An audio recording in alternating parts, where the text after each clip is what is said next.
साथियों, आज border road organisation के 66वें फाउंडेशन डे पर आपके बीच उपस्थित होना मेरे लिए गौरव का विषय है और यह खुशी की बात है कि आज इस इम्पोर्टेंट डे पर बीआरओ द्वारा निर्मित 50 इंफ्रास्ट्रक्चर प्रोजेक्ट्स का उद्घाटन करने का अवसर भी हमें प्राप्त हो रहा है।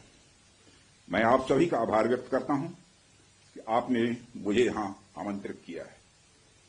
साथियों, किसी भी संस्थान के लिए उसका फाउंडेशन डे यह बहुत ही महत्वपूर्ण हुआ करता है। वैसे भी 65 वर्षों की आपकी जो यात्रा रही है वो बेहद गौरवशाली रही है। इसलिए आज का दिन उस गौरवमयी यात्रा को याद करने का दिन है। इसके साथ साथ यह दिन ठहर कर सोचने का भी दिन होता है कि अपनी अब तक की यात्रा में हमने क्या क्या हासिल किया है और यह हमारी अब तक की कार्य प्रणाली का विश्लेषण करने का भी यह दिन है। साथ ही यह एनालिसिस करने का भी दिन है कि भविष्य में हमारी राह क्या होनी चाहिए।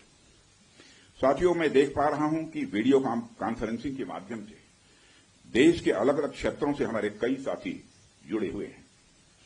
अक्सर हम उद्घाटन के अवसर पर बड़ी बड़ी संस्थाओं का और बड़ी बड़ी एजेंसीज का नाम तो लेते हैं, परंतु ऐसे कई कर्मयोगी हैं जो पर्दे के पीछे रहकर काम करते हैं। किसी प्रोजेक्ट को पूरा करने में उनका योगदान भी बेहद महत्वपूर्ण होता है। इसलिए मुझे लगता है कि आज का दिन उनके योगदान को एक्नॉलेज करने और एप्रिशिएट करने का भी दिन है। साथियों, आज जम्मू कश्मीर, लद्दाख, सिक्किम, मिजोरम, अरुणाचल प्रदेश, पश्चिम बंगाल और राजस्थान में कई प्रोजेक्ट्स का उद्घाटन हुआ है। कहने को तो यह हम सारे फिजिकल इंफ्रास्ट्रक्चर हैं, लेकिन मैं इन्हें सिर्फ फिजिकल इंफ्रास्ट्रक्चर ही नहीं समझता। हमें जो सड़कें दिखती हैं, जो पुल दिखते हैं, वह सिर्फ दो स्थानों को जोड़ने वाले नहीं होते हैं, बल्कि वह लोगों के दिलों को जोड़ने वाले होते हैं। इन प्रोजेक्ट से राष्ट्रीय सुरक्षा को तो मजबूती मिलती ही है, साथ ही साथ यह प्रोजेक्ट इन सभी रीजन्स को इकोनॉमिक प्रॉस्पेरिटी को भी बढ़ावा देते हैं।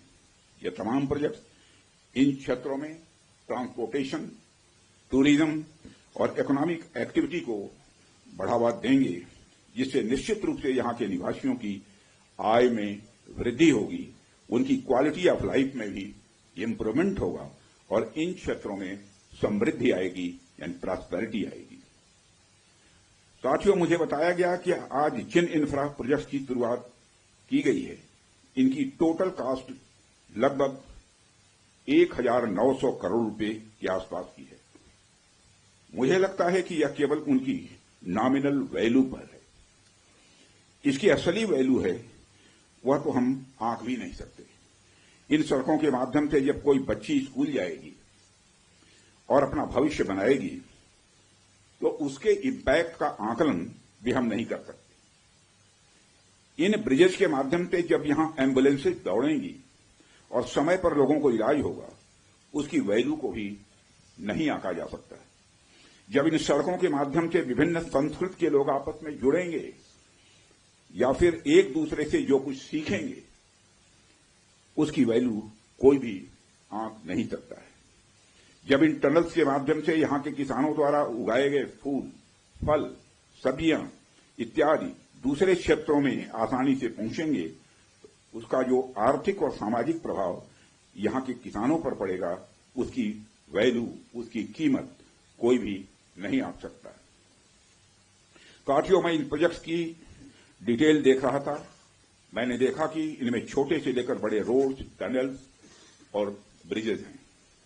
कुछ मीटर से लेकर सैकड़ों किलोमीटर तक इनकी लंबाई है। हालांकि उनकी लंबाई से कोई खास फर्क नहीं पड़ता है। कोई पुल अगर छोटा है, कोई सड़क यदि छोटी है, तो इससे कोई खास फर्क नहीं पड़ता, क्योंकि दुनिया की लंबी से लंबी जो यात्राएं होती हैं, वह सिर्फ एक छोटे से रास्ते से ही शुरू होती हैं। इसलिए इन प्रोजेक्ट्स की कीमत, इनकी वैल्यू सिर्फ इस बात से नहीं आंकी जा सकती या फाइनेंशियली या फिजिकली कितना बड़ा प्रोजेक्ट है और यह कितना छोटा प्रोजेक्ट है। असल में इनकी असली कीमत इस बात से है कि यह कितने परिवारों को जोड़ रही हैं, कितने लोगों की संस्कृति को, उनके रहन सहन को आपस में करीब ला रही हैं, कितने लोगों की आर्थिक और सामाजिक समृद्धि, इकोनॉमिक और सोशल प्रॉस्पेरिटी में अपना ये योगदान दे रही है।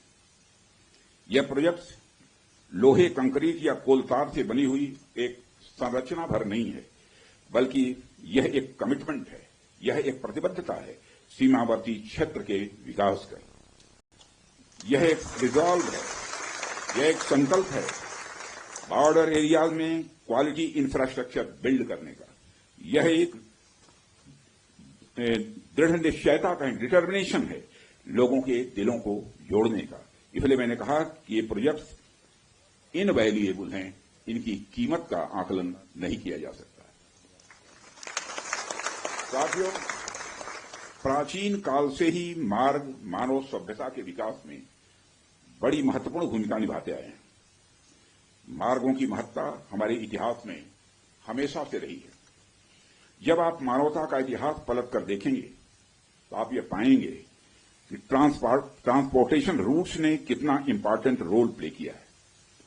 इतिहास बताते हैं कि सिविलाइजेशन थ्राइव हुई तो उसके पीछे रूट्स और राजमार्गों का बहुत बड़ा योगदान रहा है। कला, साहित्य, संस्कृति और विज्ञान का प्रचार प्रसार एक क्षेत्र से दूसरे क्षेत्र तक इन्हीं के माध्यम से फैलता है। यदि मैं भारत के संदर्भ में बात करूं तो मुझे यहां के दो इंपॉर्टेंट रूट्स के नाम स्वाभाविक रूप से याद आ रहे हैं।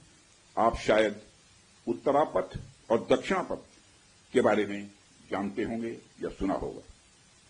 उत्तरापथ और दक्षिणापथ हमारे इंडियन सब कॉन्टिनेंट के डिफरेंट रीजन्स को एक दूसरे से जोड़ने वाले धागे की तरह है।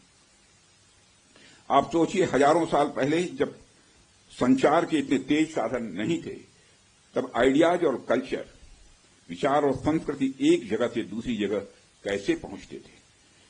पांड्य साम्राज्य का मोती और मदुरई का कपास आखिर मगध के पाटलिपुत्र में कैसे बहुत प्रसिद्ध हो गया। राजकुमार सिद्धार्थ से भगवान बने महात्मा बुद्ध की शिक्षाएं कावेरी पट्टनम तक कैसे पहुंच गई। संगम युग की मणिमैखली की चर्चा कश्मीर तक कैसे फैल गई। जब भारत में मॉडर्न पॉलिटिकल यूनिटी का कंसेप्ट भी नहीं आया था, तब से इन रूट्स ने सभ्यता और संस्कृति के विकास और आदान प्रदान में बहुत ही महत्वपूर्ण भूमिका निभाई है। यदि हम महात्मा बुद्ध के बाद के इतिहास पर भी नजर डालें, तब भी हमें यह देखने को मिलता है कैसे दूसरे क्षेत्रों से आकर लोगों ने भारत की संस्कृति को समृद्ध किया और भारत की संस्कृति से भी उन्होंने बहुत कुछ सीखा भी है।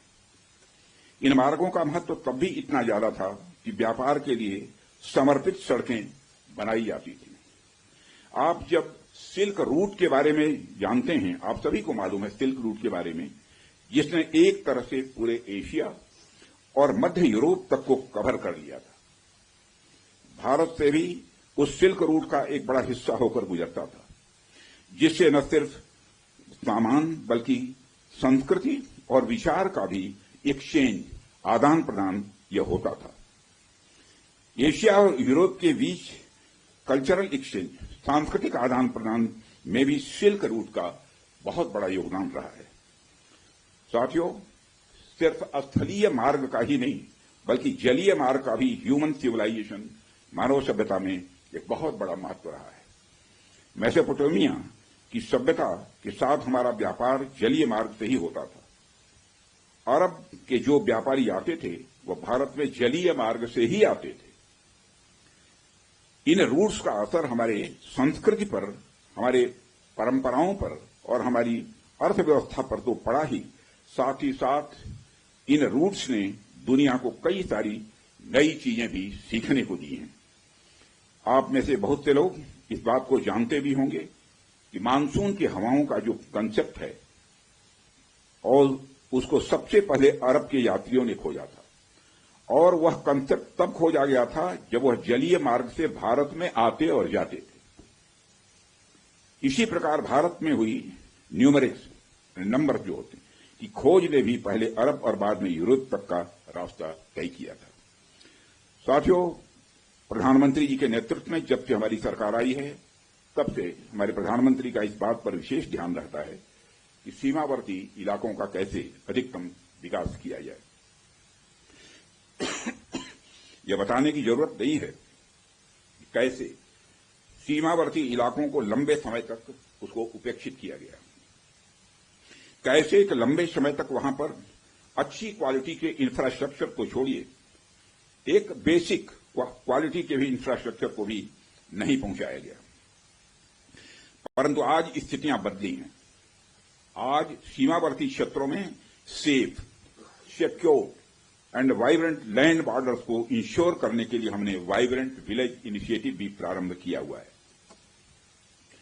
देश भर में सड़कों के निर्माण की यदि मैं बात करूं तो आज हम प्रतिदिन लगभग 35 किलोमीटर सड़कें बना रहे हैं, प्रतिदिन 35 किलोमीटर सड़कें बना रहे हैं। इसके अलावा भी हम बड़े स्तर पर कनेक्टिविटी को बढ़ावा दे रहे हैं। स्थितियां पहले की तुलना में कुछ इस प्रकार बदली हैं कि मुझे आए दिन बीआरओ के किसी न किसी कार्यक्रम में आकर सड़कों का, ब्रिजेस का, टनल्स का और ऐसे सैकड़ों प्रोजेक्ट्स का उद्घाटन करने का अवसर मिलता रहता है। साथियों, रक्षा मंत्री के रूप में मुझे बीआरओ द्वारा किए गए कामों को नजदीक से कई बार देखने का अवसर भी मिला है। पिछले कुछ वर्षों में मैंने देखा है कि कैसे बीआरओ ने बॉर्डर एरियाज में इंफ्रास्ट्रक्चर डेवलपमेंट के मामले में क्रांति ला दी है। बीआरओ ने जो काम किया है वह न केवल राष्ट्रीय सुरक्षा के लिए आवश्यक है, बल्कि दूर दराज के क्षेत्रों की अर्थव्यवस्था को बढ़ावा देने में भी यह सहायक सिद्ध हो रहा है। पिछले 4 वर्षों में ही आज के 50 नए प्रोजेक्ट्स के इनॉग्रेशन सहित बीआरओ ने 13,743 करोड़ रुपए के कुल इन्वेस्टमेंट के साथ 456 इंफ्रास्ट्रक्चर प्रोजेक्ट को सफलतापूर्वक पूरा किया है। इसके लिए मैं बीआरओ को बधाई देता हूं। साथियों, बीआरओ की काम की क्वालिटी भी मैं कह सकता हूं ये वर्ल्ड क्लास की है, जिसका एक प्रमुख उदाहरण सेला सुरंग है, जिसका उद्घाटन पिछले वर्ष ही हमारे प्रधानमंत्री जी ने किया था।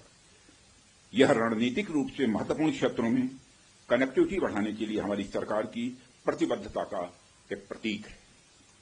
और मुझे यह बताते हुए बेहद गौरव की अनुभूति हो रही है कि पिछले 5 वर्षों में ही बीआरओ का बजट लगभग 2 गुना हो गया है, जिससे सीमा पर बेसिक इंफ्रास्ट्रक्चर के विकास में रिकॉर्ड तोड़ प्रगति हुई है। वित्तीय वर्ष 2024 और 25 में बीआरओ ने 16,600 करोड़ रुपए का 16,600 करोड़ का रिमार्केबल एक्सपेंडिचर किया है, जो अपने आप में यह ऐतिहासिक है। साथियों, बीआरओ ने खुद को सबसे चुनौतीपूर्ण और सुरक्षा के सेंसिटिव एरियाज में भी बेसिक इंफ्रास्ट्रक्चर के विकास के लिए एक प्रमुख एजेंसी के रूप में अपने को स्थापित किया है। छत्तीसगढ़ के नक्सल प्रभावित क्षेत्रों में भी बीआरओ महत्वपूर्ण सड़क प्रोजेक्ट का सफलतापूर्वक निर्माण इस समय कर रहा है। आप सब तो जानते ही हैं कि जहां कोई नहीं पहुंचता वहां तक जाने वालों को ट्रेल ब्लेजर कहते हैं। बीआरओ के मामले में भी मैं यह कह सकता हूं, जहां तक आम सड़कें नहीं पहुंचती वहां बीआरओ पहुंचता है। यानी बीआरओ हमारे देश का रियल ट्रेल ब्लेजर है। जिस कठिन भौगोलिक ज्योग्राफिकल टेरेन जिसे बोलते हैं में आप सब काम करते हैं, जिन कठिन परिस्थितियों में आप सब काम करते हैं, अपने आप में यह बहुत ही प्रेरणास्पद है। हाई एल्टीट्यूड रीजन्स में एक्सट्रीम वेदर, लो ऑक्सीजन लेवल्स और बहुत ही कठिन काम करने की स्थितियां जहां रहती हैं, ऐसे में आप काम करते हैं। लद्दाख की ऊंची बर्फीली ऊंचाइयों पर से लेकर अरुणाचल प्रदेश के बीहड़ भूभागों तक बीआरओ के जवान लास्ट माइल तक कनेक्टिविटी सुनिश्चित करने के लिए काम करते हैं। और हमारे अरुणाचल प्रदेश के यहां पर हमारे केंद्र में जो मंत्री हैं श्री किरण रिजिजू जी, वो जानते हैं जब मैं इनसे पूछता था कि आप लोग कन्वेंसिंग कैसे करते हैं चुनाव के दौरान में, तो जब उसकी चर्चा करते हैं तो सचमुच हम लोग तो इधर रहने वाले लोग कल्पना भी नहीं करते। कई बार इन्हें सब जीरो टेम्परेचर, लैंडस्लाइड्स और अवलांच का भी सामना करना पड़ता है। इन सारी विपरीत परिस्थितियों के बावजूद बीआरओ हमारे राष्ट्र के सीमावर्ती क्षेत्रों में बुनियादी ढांचों को मजबूत करने के लिए पूरी तरह से प्रतिबद्ध है। और यह वास्तव में आपका मोटो, ध्येय वाक्य जो है, कनेक्टिंग प्लेसेस, कनेक्टिंग पीपुल, यानी स्थान को जोड़ने का मतलब होता है लोगों को आपस में जोड़ना। साथियों, मैं यहां दोहराने की जरूरत नहीं समझता हूं कि बीआरओ का सबसे बड़ा रोल उसका रणनीतिक रोल है, स्ट्रेटेजिक रोल है। आज की जो परिस्थितियां हैं उसको ध्यान में रखते हुए तो यह रोल और भी महत्वपूर्ण हो जाता है। ऐसे में आपको यानी बीआरओ को हमेशा अपनी पूरी तैयारी रखनी होगी। आने वाले किसी भी इवेंट के लिए हमें तैयार रहना होगा।